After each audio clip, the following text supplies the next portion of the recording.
Senhor, irmãos. Sou o pastor Júlio. Eu vim contar um pouco mais da minha história, né? A história que muitos não sabem. E esse vídeo até mesmo é bom para as pessoas que me perseguem sem saber da onde eu saí e quem eu fui na vida. Irmãos, primeiramente, né, eu sou o quarto da família, sou filho de Geni e Luiz, né? Nascemos aqui na cidade de Campinas, aonde atualmente resido ainda pela misericórdia de Deus. E aqui que foi a minha maior luta espiritual, né? Desde quando eu cheguei até aceitar Jesus, porque na verdade os demônios queriam, e que desde o ventre da minha mãe, a minha alma, né? Minha mãe gerou 8 filhos no seu ventre, né? No entanto, os 8 filhos foi os filhos que deu mais trabalho para elas, os filhos de uma rebeldia muito elevante.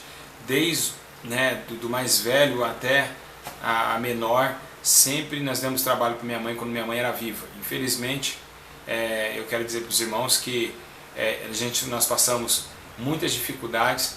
A minha família ela foi, na época, em 91, 92, foi também até sendo alvo da Unicef, uma família que foi mais alvo de miséria em Campinas na época. E ali a gente passou muita fome. Minha mãe pedia cesta básica, foi um sofrimento para ela matricular os 8 filhos. Foi uma dificuldade enorme, muito enorme, porque meu pai já não estava mais com a minha mãe, pois aí nessa época meu pai tinha separado da minha mãe e ali deixou 8 filhos com ela sozinha, e na época não tínhamos pensão, não tínhamos ninguém para nos ajudar, senão a minha avó, que sempre ali dava feijão, dava arroz pelo muro, que a gente tinha um muro do lado, e ela jogava os alimentos ali para a gente comer.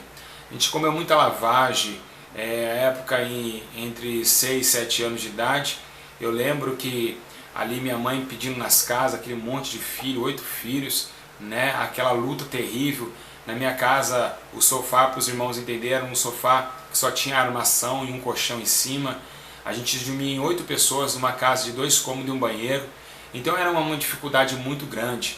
Minha mãe foi uma heroína, ela foi uma mulher que guerreou muito, nunca precisou de homem nenhum para nos ajudar, ela nunca colocou outro homem, se não foi meu pai, diante de nós. Então foi uma mulher que eu louvo a Deus pela vida da minha mãe, Dona Geni, uma mulher que agora está com o Senhor, que aceitou a Cristo, depois que os irmãos conhecem a história dela que eu já falei aqui, ela chegou a morrer, ressuscitado, depois agora Deus o levou. Irmãos, é muito contraditória, né, as versões, né, que os irmãos eles falam de que o pastor Júlio veio do legado do cristianismo agora, conheceu o mundo agora e veio trazendo aí para o Brasil, para o mundo, uma doutrina errante. Pois bem, eu vou explicar para vocês como foi a minha vinda até aqui.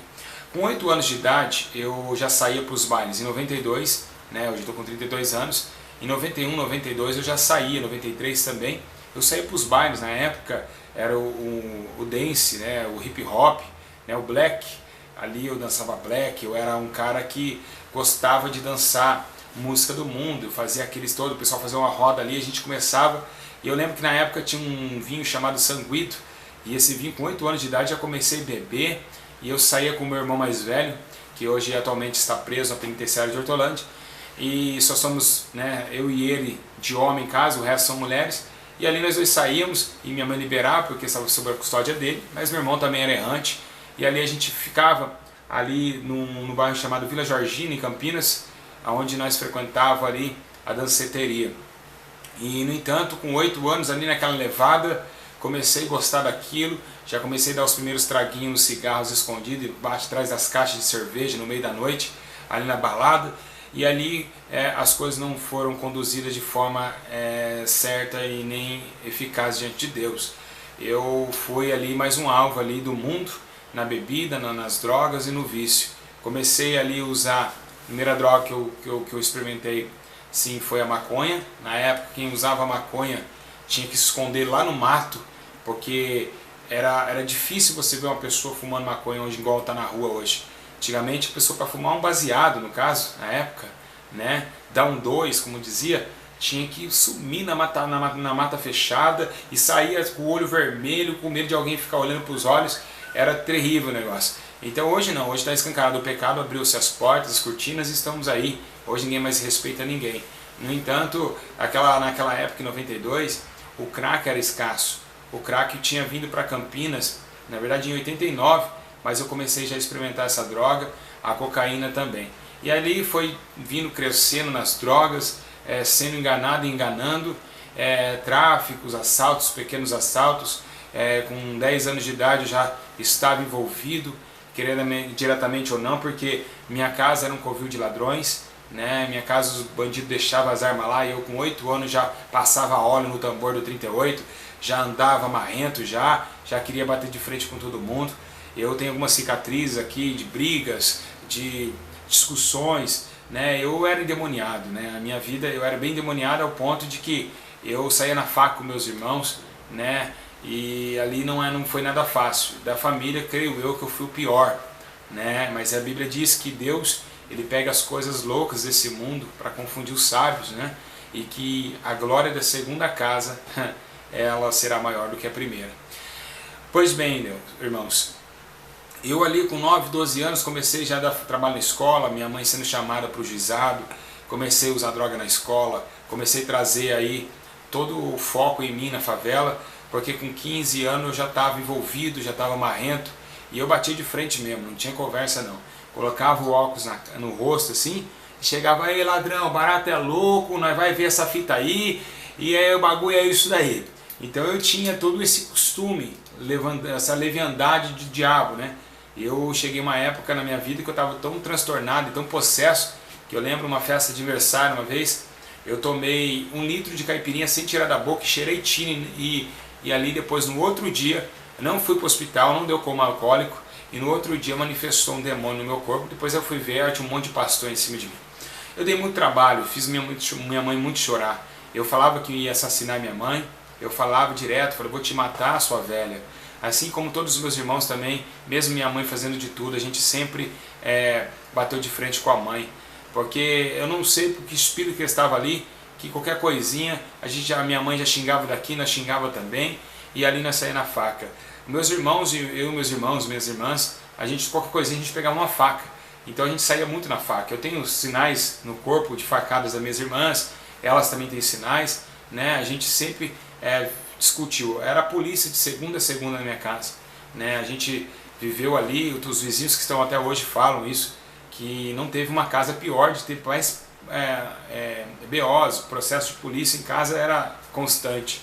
E eu ali marrento, eu comecei a apaixonar pela cocaína, e na época eu era o único que colocava um conhaque, eu comprava um copo de conhaque e jogava cocaína dentro do conhaque, e bebia aquela droga, e ficava todo louco, andava com a faca, às vezes armado, tentando arrumar confusão com alguém, tentando matar alguém.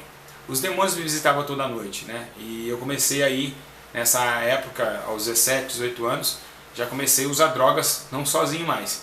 A maioria das vezes eu saía de madrugada, quando voltava, eu voltava junto com o Exu Capa Preta, eles fumavam comigo, o Tranca-Rua, a Pombagira mesmo, ela dava risada na hora que eu ficava bêbado, então ela gostava muito de ver eu bêbado. Então se eu falar isso, os irmãos falam, mas como assim? Eu vi esses demônios andavam comigo. E por isso que hoje eles são irados comigo, porque eles me perderam. Louvado seja o Senhor. Então minha vida não foi fácil. Minha vida foi de uma vida muito estruturada, né? E então no caso a minha família veio, né, meu irmão chegou a ser preso, ali começou um convívio muito errante, muito destrutivo também. Eu me lembro também, irmãos, que eu fui assaltar uma mercearia, e ali eu rendi um senhor numa padaria, né, porque a gente rendia para a gente usar droga, para a gente curtir um bilhar no final de semana, né, então a gente não tinha medo de morrer e nem medo de ser preso. Então é muito fácil você falar assim que um ladrão é um vagabundo, que um ladrão é isso. Não, irmão, são mundos distintos. É como uma pessoa que está lá, o cara está 40 anos forte pedindo no semáforo para fumar crack. Não acuse, se você não sabe como que é viver desse lado. Então, até um certo dia, um irmão disse para mim, olha, eu queria ser esse rapaz, um rapaz forte, estava embaixo do viaduto, no sol quente, estava sombra. Ele falou, eu queria ser esse rapaz. Eu levantei do ônibus e disse, você queria ser ele? Você não sabe o que esse homem está vivendo. Você queria ser ele na fome? na hora que estivesse chovendo, na hora do frio, isso você não queria. Então as pessoas costumam acusar muito as pessoas que estão no crime, nas drogas, principalmente jornalistas, por isso que a gente tem que sair fora de televisão, essas coisas, porque esse jornalista também acusa muito o cara que está roubando ali. Não é eles, irmão. Eles estão enganados, ele é uma alma monitorada pelo diabo. Então eu fui assaltar esse senhor e eu lembro que o senhor chorava e eu me compadeci muito com aquilo. E aí depois passou o tempo, eu comecei, larguei um pouco o crime, larguei um pouco o tráfico e fui por um grupo de rap. Eu formei um grupo de rap, na verdade, eu e mais 2 integrantes. E esse grupo chamava Verbo Positivo, que depois, mais pra frente, vinha a ser o nome Ponto Crítico, que foi eu que coloquei esse nome. E andei por todo o Brasil, nem todo o Brasil assim, entre aspas, porque a gente foi em algumas regiões, e cantar rap, né? Eu fui, acompanhava as letras, e aí os meus amigos me deixaram e eu continuei com a levada do rap, né? Eu sou compositor, se eu parar ali para escrever, eu componho qualquer música, e ali eu comecei a fazer também ali a atração violenta através das músicas e tal, comecei a conhecer o rap, uma música que só me enganou, né? Porque eu falo que rap é revolução através das palavras, mas que revolução eu estava levando?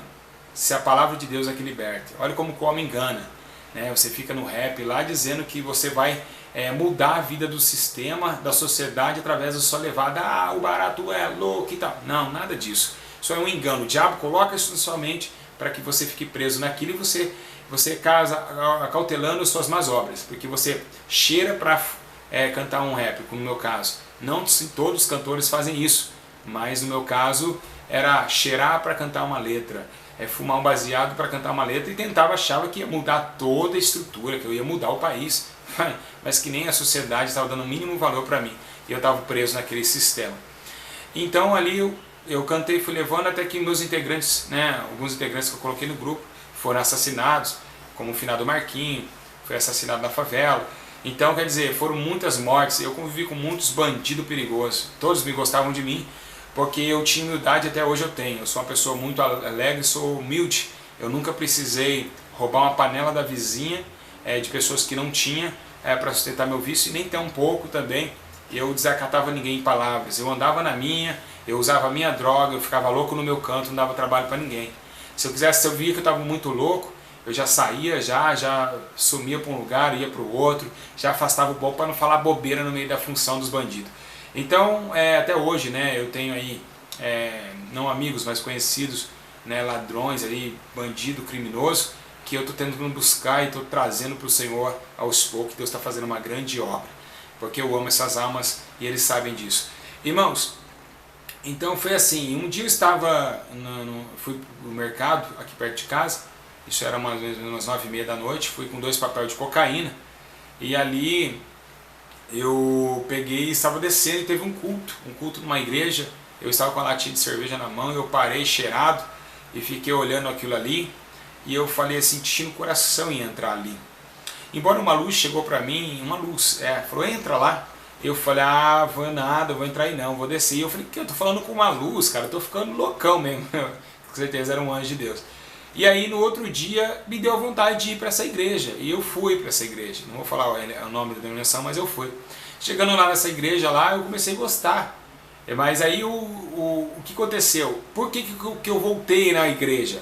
Não somente gostar porque pregaram, não, nada disso. Eu nem estava foco na palavra, eu estava foco numa irmã da igreja que eu gostei, que eu apaixonei por ela, visão, primeira imagem, aquele paixão de primeira vista, e apaixonei por aquela menina e fiquei indo ali por causa dela e não por causa de Jesus. Chegou uma hora que eu parei para ouvir a palavra, e ali aquela palavra começou a falar comigo, falar comigo, e ali Deus começou a me falar comigo ali, eu comecei já a entrar na favela de forma diferente. Eu tinha aquela biblinha, não sei se os irmãos sabem, aquela bíblia, que é o tamanho mais ou menos assim, aquela biblinha pequenininha, de zíper. Eu tinha uma bíblia dessa daí, que o irmão me deu, e eu lembro que eu descendo lá, os caras na favela, lá tudo na viela, fumando, cheirando, tirando o revólver do tambor, tá, olhando lá, dando uma assistência lá do que ia fazer amanhã, aquela reunião toda.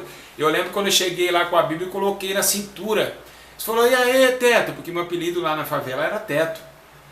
E aí, Teto, dá uma atenção aí, chega aí com nós aí, trocar as ideias. Eu falei, não, irmão, eu vou pra casa, tô chegando ali. Onde você tava? Eu pra mentir. Porque quando a gente tem vergonha de falar de Jesus. O primeiro, quando o homem não tem o Espírito Santo, ele tem vergonha de falar de Jesus. né? Isso tem muitos nas igrejas hoje. Então eu tinha vergonha. Eu falei, pô, eu tava ali na casa da minha tia ali em cima. E ali numa época dessa eu lembro que a Bíblia caiu, ela escorregou e foi até na calça. E o cara falou, esse negócio aí tá armado? Eu falei, não, isso é Bíblia. Ah lá, tá mentindo pra nós, tá na igreja, ah lá o crente, é função ao crente. E começaram a zoar eu, poucos desses homens que já estavam zoando, eu já morreram. Então porque de Deus não se zomba, o que o homem semear ele se fará.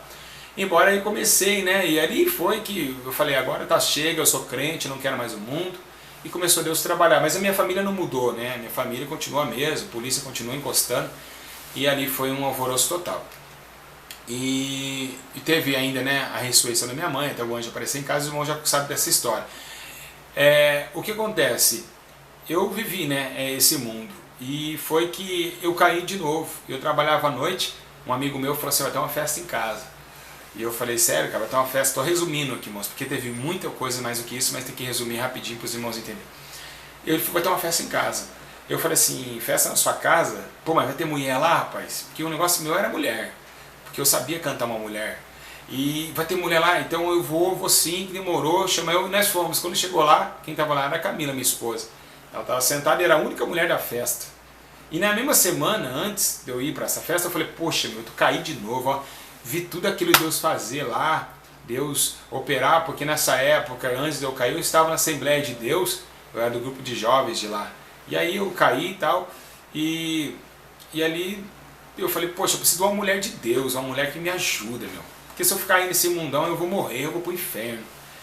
E ali, irmãos, o que aconteceu? Os demônios que fumavam crack comigo, visitavam minha casa, ficavam lá na porta me esperando. Vamos dar um rolê? Eu falei, não vou nada. Não vou dar rolê com vocês não, vou lá com Jesus. Você não vai com ele não, vamos com nós, que aqui é melhor. E não, eu vou para a igreja. E foi engraçado que nessa época eu falei que eu queria uma mulher de Deus.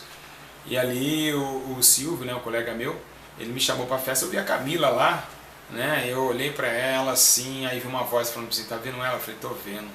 Eu vi uma coisa no rosto dela que eu não vi em mulher nenhuma. Era um brilho, sei lá, era diferente. Não tem como explicar. Os irmãos sabem, os irmãos que têm a sua esposa pelo chamado de Deus, que Deus confirma, Deus ele confirma de verdade a ponto da gente ver coisas que a gente não vê no mundo natural. Parece que o Espírito Santo ele abre a janela espiritual. E ali eu falei para ela, tudo bem, tal, não vai para sua casa não, tá muito noite, tá tarde, dorme aí na casa da vizinha aí e tal, só para ela ter uma chance para eu falar com ela novamente. E a gente foi sentando em conversa, foi difícil conquistar a Camila. No entanto, a Camila ficou 3 anos orando para Deus preparar um homem de Deus para ela, e ela encontrou esse homem no mundo. Interessante, né, irmãos? Mas eu não sou a par de quem vai no mundo buscar, mas eu creio que Deus, quando Ele coloca uma pessoa do mundo na vida de uma pessoa crente, Deus pode mudar assim a obra, porque é insondável o pensamento de Deus. Nenhum pastor pode falar, mas isso não é de Deus. Ninguém conhece a Deus, irmãos. Ninguém conhece o trabalhar de Deus, é insondável os seus pensamentos. E aí Deus trabalhou e hoje nós estamos aqui casados, né? A gente teve 2 filhos, morreu os 2, morreu um num dia e outro no outro, Miguel e Gabriel. Mas ali a minha chamada foi interessante. Os irmãos ver o dia que Jesus ligou no meu telefone, ia falar semana que vem, eu e a Camila, eu todo sábado, domingo ia para casa dela, a gente fazia a obra, a gente não namoramos, a gente chegamos a noivar direto. Esse negócio de namoro na igreja, irmão, vocês têm que ficar em cima de jovens que namoram, porque é fornicação, na certeza. Namoro não vem de Deus, namoro não vem de Deus, namoro não existe na Bíblia, e sim o noivado e o casamento. Então, para vocês terem uma ideia, os judeus quando eles ficam juntos, eles ficam como noivado já, e depois eles se casam. Então veja bem, irmãos, eu comecei a Camila fazer a obra, e Deus começou a se revelar a mim.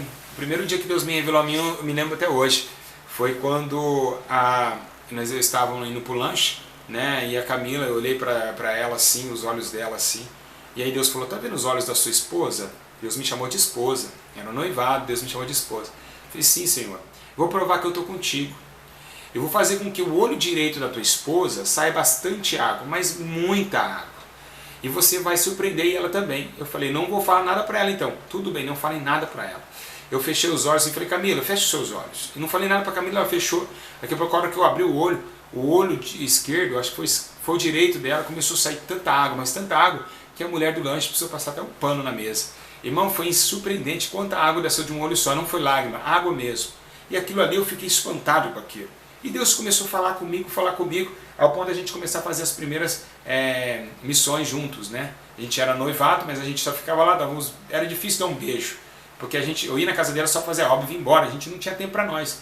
O tempo era para expulsar demônios, curar os enfermos e pregar o ano aceitável com os papelzinhos no domingo de manhã, panfletando o bairro, indo atrás das almas. Ali eu fui levantado como dirigente dos jovens, eu e ela, né? Eu fui líder dos jovens e ela junto comigo, né? E os irmãos veem que todo vídeo eu faço assim, irmãos, é porque eu cheirei tanta cocaína, usei tanta droga, que às vezes coça aqui, todo o meu rosto ele é meio... Eu tenho um buraco aqui que vai direto para o crânio, que estourou um canal no nariz, é mais ou menos isso, por isso que eu fico assim no vídeo. Irmãos, então o que acontece? Eu e ela começou a fazer sempre essa obra, e ali Deus começou a trabalhar, vimos muitos milagres. E ali nós ganhamos na época do centenário da Assembleia de Deus, batizamos 13 jovens, foi lindo, fomos ali recompensados por Deus e também admirados pelos pastores da região, né, pelo empenho do casal que trabalhava. Nós trabalhávamos muito, nós não ficávamos igual o casalzinho que está na igreja hoje não, a gente trabalhava demais. Nós acordávamos de manhã, ia para a obra e para as visitas, sofremos, irmão, pensa no sofrimento, sofremos demais, né? E foi que dali um dia na Assembleia de Deus, eu estava indo para a Assembleia de Deus, e Deus ali falou para mim, né, que não queria mais eu naquela igreja, porque aquela igreja estava contaminada. E eu falei assim, mas como isso? E ali, quando eu falei um glória a Deus, a mulher da frente começou a dar risada de mim, e na hora eu senti, falei, vamos embora daqui. Chegando, ele falou assim, vai para a igreja pentecostal Deus é Amor. E ali, quando nós chegamos ali na minha casa da minha sogra confirmou, olha, Igreja Pentecostal Deus é Amor. Irmãos, eu vou resumir aqui porque o dia só dos milagres de Deus eu vou contar porque tem muitos. Eu queria contar mais o meu testemunho. E aí fomos para a Igreja Deus é Amor e ali Deus começou a me usar nessa tremenda intimidade com Ele. Eu vou só resumir aqui e depois os testemunhos verdadeiros sobre somente da obra eu vou falar em outro vídeo, amém? Para não ficar cansativo e tal. Então, irmãos, Deus, desde quando Deus me chamou para essa obra, né, graças a Deus, o que eu tenho mais hoje é calúnia sobre a minha vida, pessoas falando mal, falando mentira, aquela coisa toda, mas eu fico muito feliz quando isso acontece, vocês não têm noção disso, isso aqui me abastece. Quando a pessoa não fala mal de mim, eu fico triste, irmão. Eu falo, alguma coisa está errada em mim, eles têm que falar mal de mim sim, eles têm que me perseguir sim, porque eu sou com a verdade que a igreja escondeu, né? Então, foi um pouco do meu testemunho, irmãos. Eu acho que os irmãos dá para entender de onde eu vim, então por isso que eu tenho essa valentia. Eu vi um comentário do irmão dizendo assim, na Cracolândia o que tem mais é profeta e é verdade. Irmão, se você tirar um bandido criminoso do mundo e vir para Jesus, se ele não tinha medo de morrer para o diabo, ele também não tem medo de morrer para Jesus. Então, quando você sai, né, deste mundo e vem para o mundo de Cristo, você ganha a autoridade do Espírito Santo e valentia. Por isso que Deus ele usa muito o ex-drogado, ex-prostituta, usa muito esse povo. Por quê? Porque aonde abundou o pecado, superabundou a graça de Deus. Então essas pessoas são muito usadas por Deus realmente, né? Então hoje estou aqui, né, como servo de Deus. Vou também no outro vídeo falar das experiências que eu tive do céu, do inferno e das experiências que eu tive, né, no mundo espiritual, quando Jesus ligou no meu telefone. Vou falar isso nesse vídeo. Irmão, essa ligação foi tremenda, né? Até hoje eu fico lembrando, meu Deus do céu, foi coisa linda demais. E eu vou marcar no papel porque é muita coisa, então não posso esquecer de todos os detalhes. Eu vou fazer nesse mesmo canal. Então, irmãos, se os irmãos entenderem aí, por que eu não peço nesse YouTube inscrever em canal, like, nada disso. Eu não estou aqui para ganhar dinheiro com o YouTube, não. Estou aqui para negócio de like, disso, de aquilo. Quem só vem a mim, só é inscrito no meu canal quem Deus traz. Jesus falou isso. Só vem a mim quem Deus me trazer. Então só vinha até Jesus quem Deus trazia até Ele. Irmãos, a gente está aqui para pregar a verdade para você ser salvo. Porque crentes, missionários, pastores que dão mau testemunho está cheio. E que hoje as missionárias parecem mais com a Ivete Sangalo do que com a Cláudia Leite, do que com o povo herdeiro do céu. É difícil. Mas enfim, que Deus abençoe vocês. Foi um pouquinho da minha história, somente do meu passado, para os irmãos entenderem da onde eu vim, né, e o que Jesus pretende comigo nesses últimos dias. É alertar o seu povo até a sua volta e trazer a doutrina, né, que há 30 anos atrás, há 20, 40, quem sabe, tinha aquela doutrina santa e poderosa. Engraçado que eu tenho 13 anos de conversão e levo a doutrina de 40 anos atrás. Isso é o Espírito Santo que faz, não tem outro. Amém, irmãos? Então fica aqui, né, toda a estrutura que Deus me suportou minhas fraquezas, suportou as minhas falhas, como suporta a sua vida hoje também. Então é tempo sim de santificar Deus. Eu não estou mais aqui para brincar. Eu tive várias quedas no Evangelho. O cair é do homem, irmão. O levantar de Deus, isso não está na Bíblia, mas isso não é a palavra bíblica, mas é uma palavra que a gente usa perfeitamente para usar, para falar que realmente Deus ele levanta. O justo cairá 7 vezes, mas em todas elas Deus sustentará. Isso aí é bíblico e realmente Deus me sustentou até hoje.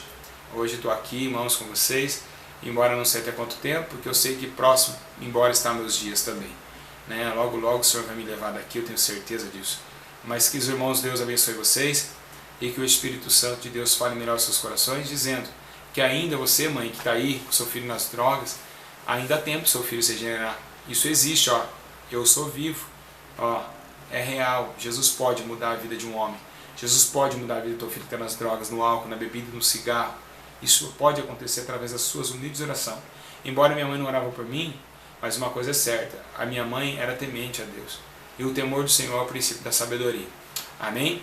Que Deus abençoe a todos vocês, em nome do Pai, do Filho e do Espírito Santo, e que um dia nós podemos se encontrar mais e mais. Irmãos, louvo a Deus por cada um de vocês, e que vocês possam aí compreender e entender o trabalhar de Deus na vida de um homem.